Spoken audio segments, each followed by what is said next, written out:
All right. And let's see. All right. We're at the Children's Coalition Incorporated. Today's date is November the 2nd, 2011. The name of the person being interviewed is Jim Withee. Is that correct, sir? Yes. Jim, when is your birthday and your current address? March 24th, 1929. My address is 8745 Chunnel Terrace in Boca Raton, Florida. Okay. 33433. And you and I, just for the record, you and I are the only ones attending the interview. Hopefully. Okay. There's nobody else here. Okay. What wars did you serve in, Jim? I am credited with having served in World War II. Okay. I am quick to point out that no time was I sent overseas or did I see any combat action. Okay. All right. What branch of the service were you in? United States Army, 82nd Airborne Division for 3 years. What was your rank? PFC. And where did you serve? Fort Bragg, North Carolina, the entire time. Okay. Were you drafted or did you enlist? I enlisted. All right. And where were you living at the time? In Jersey City, New Jersey. Okay. And why did you said you enlisted, correct? Yes. Why? I was brought up in the military. My father was in the military. I went to military schools, 2 of them, and spent many years there. And it was just ingrained in me to be in the military. Okay.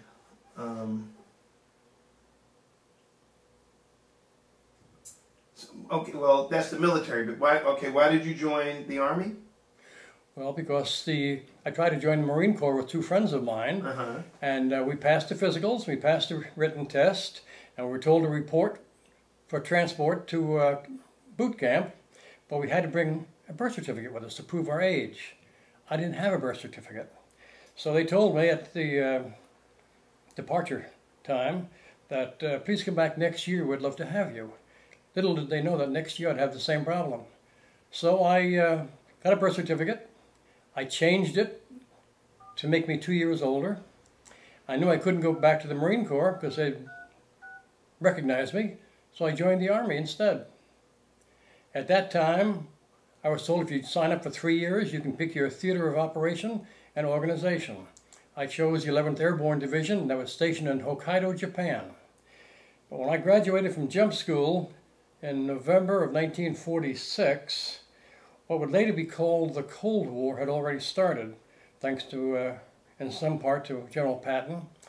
And when I graduated from jump school, I was sent to the 82nd Airborne Division. I could not get out of that and go to Japan, because the 82nd Airborne Division plus a mechanized division in Texas were 2 divisions that were being brought up to full strength just in the event that we did have to go to war with the Soviet Union. So I was stuck at Fort Bragg for 3 years. Okay. Do you recall your first days in service? Like it was yesterday. Can you tell us about them a little bit? Or Well, as much as you like? Well, bear in mind I was a 15-year-old youngster.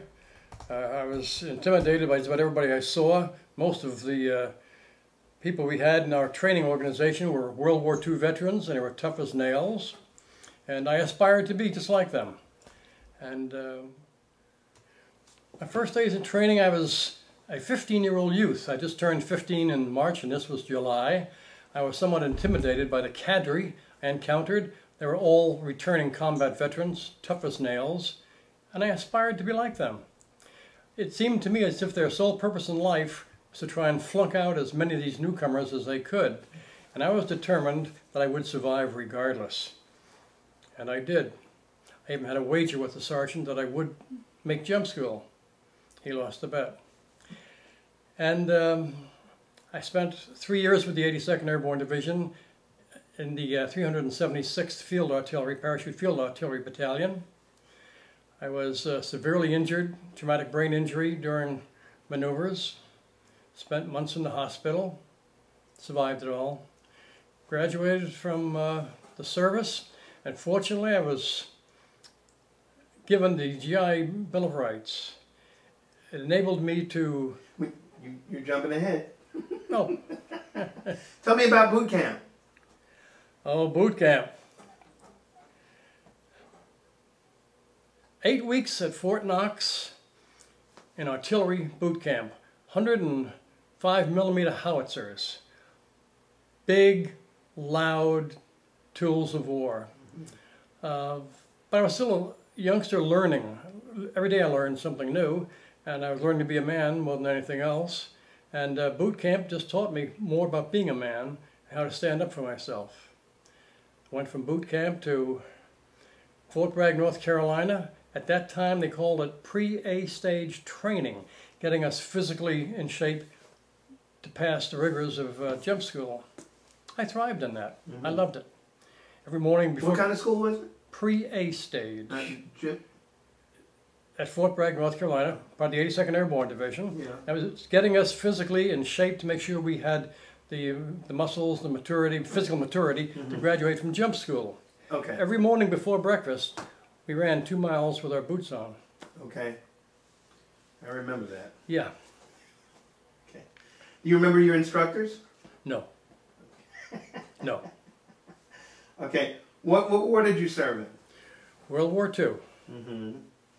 And I did not have a combat role. I quickly want to point that out. Okay, that's fine. Where exactly did you go? I went to Fort Bragg, and I stayed at Fort Bragg. For how long? For the...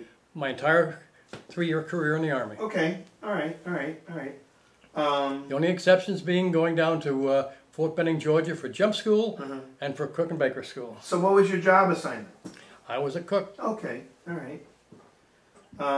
So you didn't see any combat. No. So obviously, did any part of your unit go to the front lines at any time?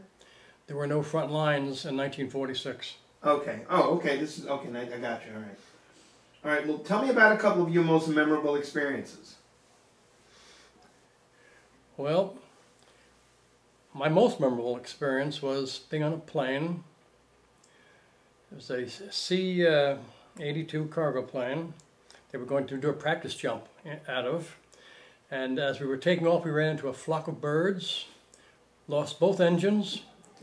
We had a very sharp jump master, got us all up and out of the plane. I was not injured. Some who jumped behind me had leg injuries. The plane crashed, the crew died. It's hard to forget something like that. How many people were in the crew? 3. How many of you jumped out of the plane? I think there were 18. Could have been 16. 16 or 18. He got us all out. How many feet were you off the ground? I don't know. The plane had just taken off, was gaining altitude. It was not at jump level, which is why some of the people got injured hitting the ground. Yes. Wow. Another memorable incident, in training, I turned over a Jeep on a slope, totally destroyed it, and spent 4 months in the hospital for that. And to this day, I suffer from traumatic brain injury. Really? Did you break any bones? I had a fractured skull. Besides hurting your head, yeah. Fractured skull, broken jaws, lost a lot of teeth. I had fractures all over my face. That was pretty much it. Okay. So you weren't a prisoner of war? No. Okay. And were you awarded any medals or citations? When I was awarded, small things. I'm an expert with a rifle. Oh. I have a parachute badge. Like everybody else in the service when I was there, I received a World War II Victory Medal. And that's it. Okay.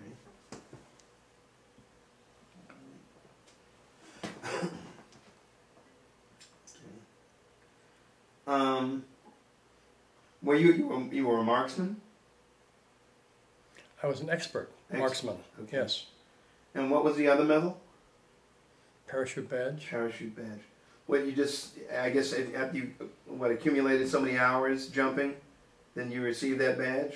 How did you... We went through training before jump school at our boot camp, our basic training. with rifles. And I just happened to be a natural marksman. So I made expert and got an expert badge. Today, I'd probably be a sniper. Okay. You weren't an officer, you were just enlisted, correct? That's correct. I turned down a commission. Really? Why? After I graduated, I'm going to have to skip ahead. After I graduated from college, the Korean War was on. I felt guilt. I hadn't been in combat. I felt a longing for the military. I applied for a commission. I'd read the regulations. I'm an avid reader. A college graduate with 3 years military service could be commissioned up to a captaincy, second lieutenant, first lieutenant captaincy.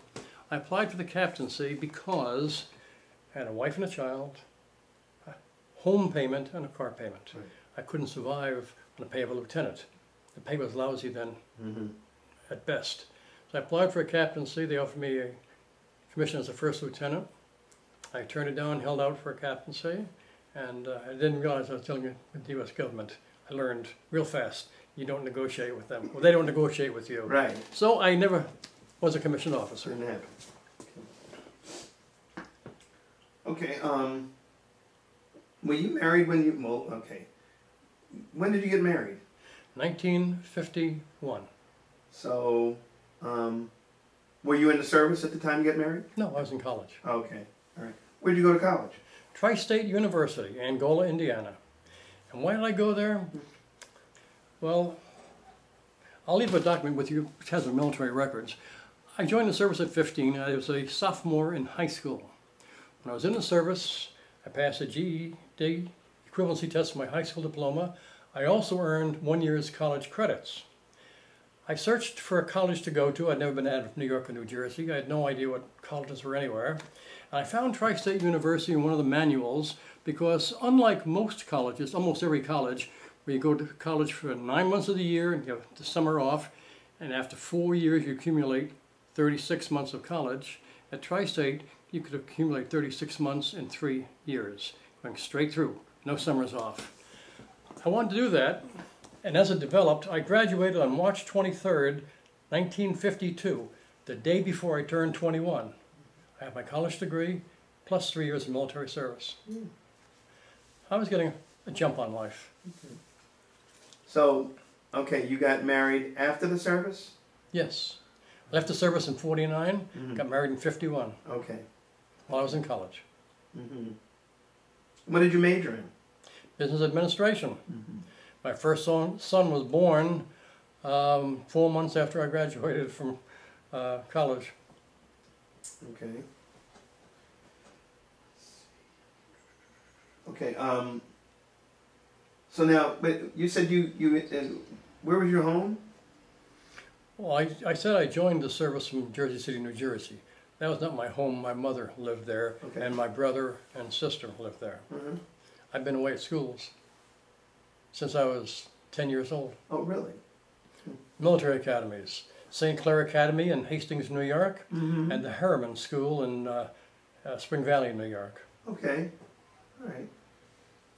Why is that? Any reason? Oh, sure. My father's a disciplinarian. I was a youth in New York City. And that just about answers any question you could ask.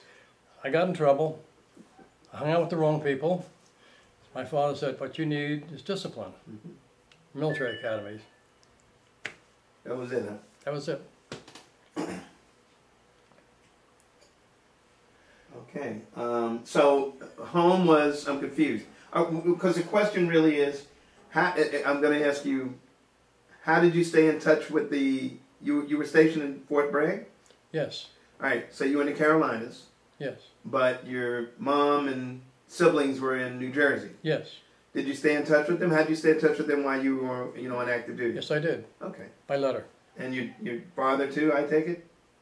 No. They were divorced. Oh, okay. All right. All right. All right. So, yes, you stayed in constant touch with your family? Okay. Yes. How was the food in the service? Food? You're talking to a cook now. I thought it was pretty good. Oh, yeah. I thought it was pretty good. Some people might not agree with me. Right. Food must have been fantastic. Okay. I'm glad to catch myself on that. I take it you had all the supplies that you needed, you know, for your living and working conditions? In the service? Yeah. Absolutely. Absolutely, yeah. The government took care of us. Okay. After all, they wanted a well-oiled machine. Right, right. Okay. All right. Did you feel pressure or stress at any time? I felt stressed when I first joined the service, especially going to jump school. Right. Again, I was not mature. I was a young kid, and I had all these brutes. And all the cadre down there were, again, combat veterans from World War II. And they intimidated you if they could. I was determined not to be, but I was in awe of some of those people. I hear you. There was pressure. Yeah, okay. Okay. All right. All right. What kind of entertainment was there? You know, throughout the weeks, months, days, weeks, months, you know, years. There was very little entertainment. You had to find a way to get into Fayetteville, the city where Fort Bragg is located. How far was Fayetteville? Far? 5 miles, 10 miles? Oh, more than that, probably 15 miles from where we were on the base. The buses went through there infrequently, but there were buses that took you to town, or others who had cars might give you a ride. Right.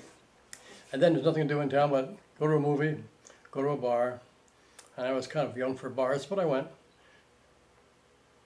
Learned a lot. Okay. And that was it for entertainment. Okay. I guess, okay. Yeah, because there was no war going on, so I guess they had no traveling USO shows or anything like that, huh? Nothing. Nothing. What did you do on leave, when you had leave? How much leave did you get when you started? 30 days a year. Okay. I put most of mine in the bank and collected money when I got out of the service. All right. I had nowhere to go. Didn't have that much money to spend. Okay. We were making, as a private, it was $75 a month. Jump pay was important. That was $50 on top of the 75. But still, the $125, and tax was taken out of it while I was in the service. We didn't have that much money to spend on anything. Right.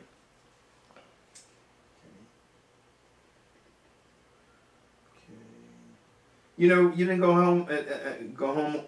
You didn't go on leave. You didn't go home on leave to visit your family at all in the 3-year period.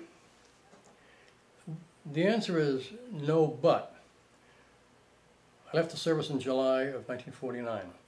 In June '49, I took a trip back to New Jersey because my sister was getting married and I was best man at her wedding. So I had 1 month of service left. So in essence, I didn't go home at all in 3 years. Right, okay. Okay, gotcha. Okay. So you didn't travel at all while you were in the service? Did you go on? I went to Montgomery, Alabama in a parade, post-World War II parade. I went up to Buffalo, New York, parade again. And other than that, no travel at all, no. Okay. I missed out. Did you go to school while you were in the service? Or after you got out? No, when I got out. Yeah, did you get to use your GI Bill? Yes, I did. Okay. I would not have gone to college without it. Right. And I then became the first person in my family to have a college education. Oh, really? First. My kid brother followed me. And well, I have a lot of that. Can you turn that off for a second? If I do, it's going to be... Oh, okay. All right. You all right? I'll wait till we're finished. I'll show you some documents. Okay, that's fine. That's fine. Yeah, yeah. What else? Anything else you have to say about the school? School? No. The military academies I went to were good. They were disciplined. The first one, St. Clair Academy, they had Catholic nuns and priests for staff. They all carried yardsticks. And I had to replace them frequently.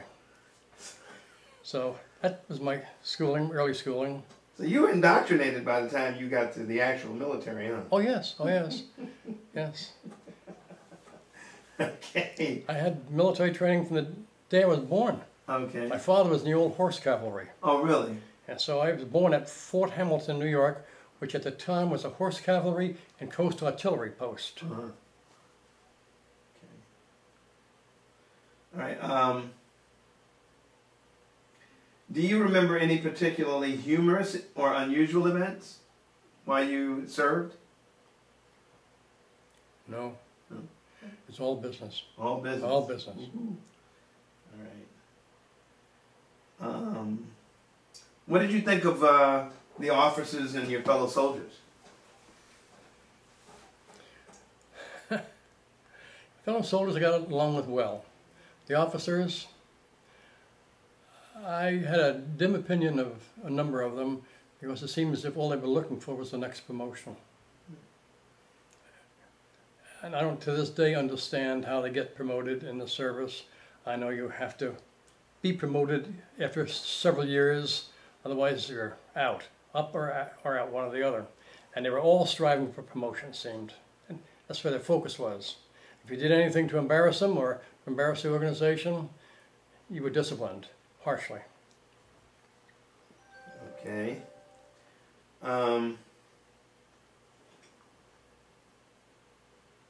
And your fellow soldiers, how did you get along with them? Got along fine. Got along fine. Okay. It's amazing how many people from the New York area were in that service when I was in the service.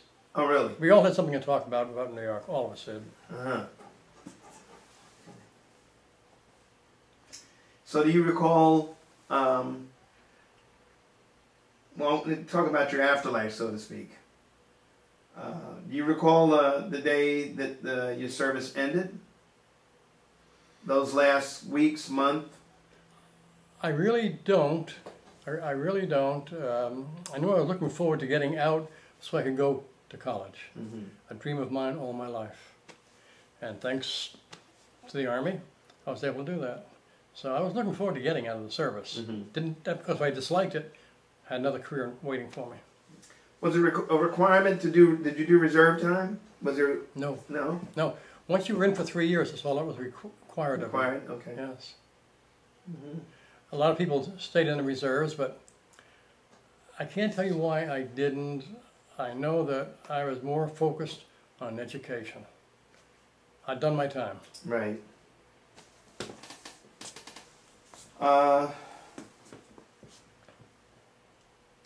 So I guess you were in Fort Bragg. Where were you when you separated? Fort Bragg, North Carolina. Mm-hmm. I was never anywhere else other than for training purposes. Okay, so we established. Did you work while you went back to school, or you just went to school? Oh, I worked. What'd you do? Didn't have the money.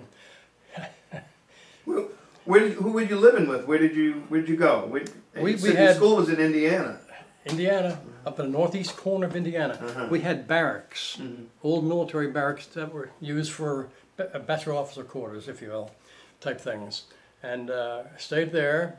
I worked at the local hardware store. Mm-hmm. Again, we're going back to the 40s and 50s. And that's when television was coming out strong. We were in a rural area. So every television we sold, we also sold an outdoor antenna with, and I was responsible for seeing to it that the antennas were installed on the roofs of all these homes. And so we delivered televisions, some refrigerators and freezers too, and we delivered the antennas and had them installed on the roofs. That's what I did. I was paid $1 an hour. Okay. $1 an hour. $1 an hour. Yeah. Were you going to school full time in the daytime, or did you have to go at Full-time. night? Full-time. Oh, okay. Daytime only, but full-time, yes. Mm-hmm, mm-hmm. Again, it was 12 months of the year. Right. Right. I 36 months, right? Absolutely. Knocked it out. I didn't take 36 months because I had those college credits that I earned when I was in the service, Uh-huh. and it took me 33 months. No, 27 months, pardon me, 27 months. Right. Oh. Not 36, not 33, 27? Yes, because I earned a year's college credits in the service. Were you taking like 18 credits a semester at least? I don't recall how many I had. They accepted almost all of my credits at the school. If I'd gotten credit for all of them, I would have graduated earlier than I did. Oh, okay. So, gotcha. How many credits did you have when you started going to college? I don't remember the number, but it was 1 year's college credits. Oh, all right, all right. So you could I'm have started out with about 50 or 60. I'm going to leave a copy of my military discharge papers with you. It has that listed on there. Okay, fine. All right. Did you make any close friendships while you were in the military? No, I didn't. Not lasting ones. People are constantly coming and going. Arriving newcomers, people being discharged. This is right after the real heavy action of World War II. Right. We had millions of people in the military waiting to get out. They were conscripted, some of them. When the war was over, they were supposed to be released right away. Couldn't throw 5 million people on the street at one time, but they were discharged every month. More and more and more of them were leaving. People you thought were good friends were gone almost overnight. Right. And again, this was the beginning of the Cold War. It wasn't named that yet, but it was the beginning of it. And the 82nd in particular, plus this one mechanized division in Texas, were required to get up to full combat strength as quickly as possible. So they were out soliciting newcomers to go to jump school, become paratroopers. We had newcomers coming in all the time, every week. It's hard to make friends in a circumstance like that, long-term friends, right, in those circumstances. So I haven't kept in touch with anybody from my service days. That was my next question. No. Now, the time I spent with the West Palm Beach chapter of the 82nd Airborne Division, I spent more time there, made more friends here than I did in 3 years in the service. Okay. Do you attend any reunions at all? I guess. No. Angola, Indiana is almost impossible to get to. They may have an airport there, they may not. I'm not sure. It's a very small city, very small. Okay. And the reason the school is called Tri-State College is because it's at the corner of Michigan, Ohio, and Indiana. Okay. Yeah. Gotcha. Okay. As a matter of fact, several years ago, I'm not even sure when, but 3, 4, 5 years ago, they changed the name from Tri-State University to Trine, T-R-I-N-E University. I hear from them all the time, but I wouldn't know anybody back there. Gotcha. I graduated over 50 years, 60 years ago. I understand that. So how long have you been in the, what is the Veterans Organization called that you belong to? Palm Beach County chapter of the 82nd Airborne Division Association. Okay. I'm also a member of the DAV down in Deerfield Beach, Florida. And how long have you been a part of the 82nd? I would say 1993 or 4. I moved to Boca Raton in 1992, so it was either the year after that or the second year after that. I was at the VA hospital where I'm going this afternoon. On the bulletin board, they had a message about the chapter being there, who to contact. And I thought it'd be good to be part of the old organization again. And so I go to monthly meetings. I rarely miss a meeting. Okay. What kind of activities do they have in the Veterans Organization? Not a great many. We have a summer picnic on the beach around Jupiter. We have an installation dinner, Christmas dinner, where we all come with our wives and celebrate being together. Right. Elect new officers, swear them in. And other than that, there are very few activities. We will be in the Palm Beach Veterans Day Parade next Friday. Not this week, but next week. Right. On Friday, we'll be in that. We participate in 2 parades a year, and that's about it. Okay. Do some fundraising, but nickel-dime stuff. Another thing is that this past year, I attended 5 funerals, members of ours that have died. They were only two, I think, who are older than me now in our chapter. Really? Mm.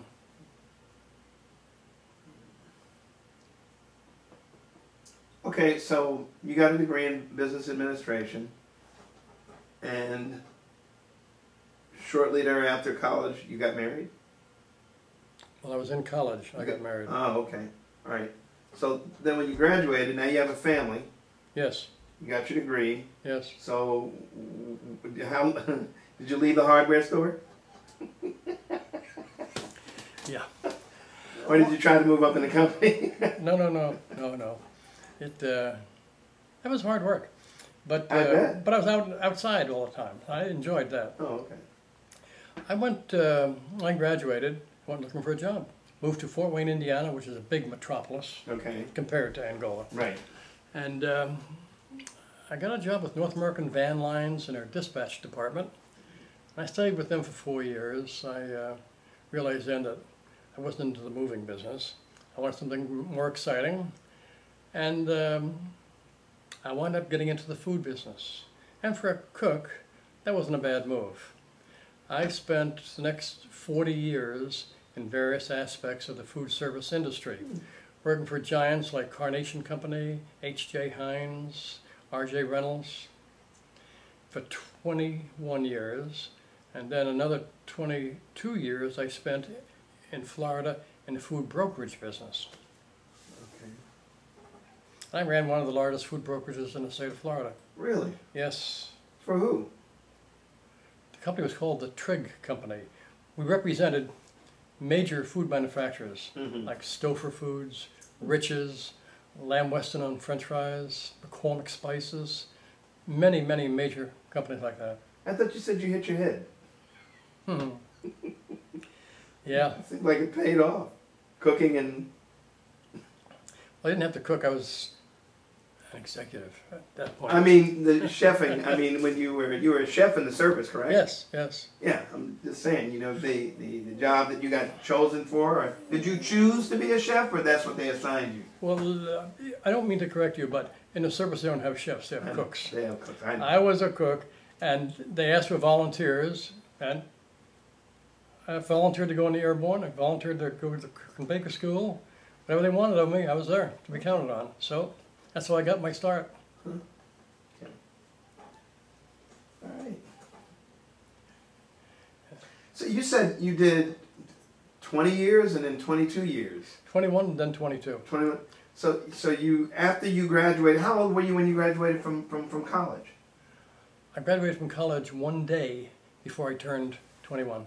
Okay, all right. So then you worked for the next 43 years, correct? Yes. But it was two different careers. Actually, plus North American Van Lines, it'd be 47 years. Right. Okay. 47. Okay. I just wanted to get that straight. I heard you. And the only reason I'm not working today is that in October of 1997, I had 2 strokes, and my doctor told me, first name basis, he said, Jim, he said, this stroke is a warning sign. It's caused by stress, pressure. I don't know where it's coming from, but it's either coming from your work or your home life, one or the other. You better find out which one it is and do something about it, because the next stroke will be either debilitating or deadly. So within 30 days, I retired from work. I had the most gorgeous wife in the world, and if everybody had a wife like I have, there would be any such thing as divorce. Really? So it had to be the job. Congratulations. Okay. Thank you. Because the marriage lasted. No, not that marriage lasted. This one did. Okay. But Oh. I've been married for 14 years. Oh, okay. Our anniversary is 2 weeks, 3 weeks. Yeah. And that's my story. Good. We're getting ready to close up. Just a couple more little things. All right. Hey, did your military experience influence your thinking about war or about the military in general? My military experience reinforced in me what I had been taught all my youth, from my father, being in the cavalry, horse cavalry, to the military schools that I attended. And that we have an obligation to our country and to our fellow man. I spent 3 years in the military with some great people. really great people. You don't get drafted into the airborne. It's all volunteer. So everybody was committed to what they were doing. And that impressed me. And that's why I tried to get back in the service when I graduated from college. I felt like I had an obligation to the country, and I wanted to fulfill it. It just didn't work out. Okay.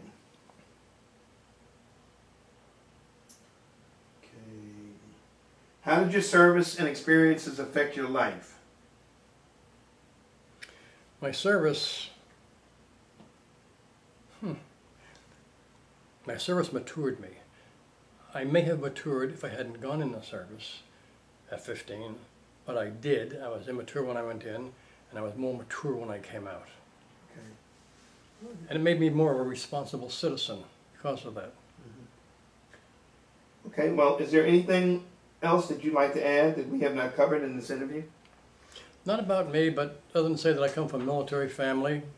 My father, my uncle, my kid brother spent a term in the Marines. His wife also spent a term in the Marines. My youngest son is retired from the Army after 3 tours of duty in Korea. His son last year spent a year in Iraq. We're military, through and through. All right, Jim. Well, we just want to thank you for spending the time, taking the time to come and you know, grant us the opportunity to interview you for the Library of Congress. Thank you very much. Yes, sir. My pleasure. Absolutely.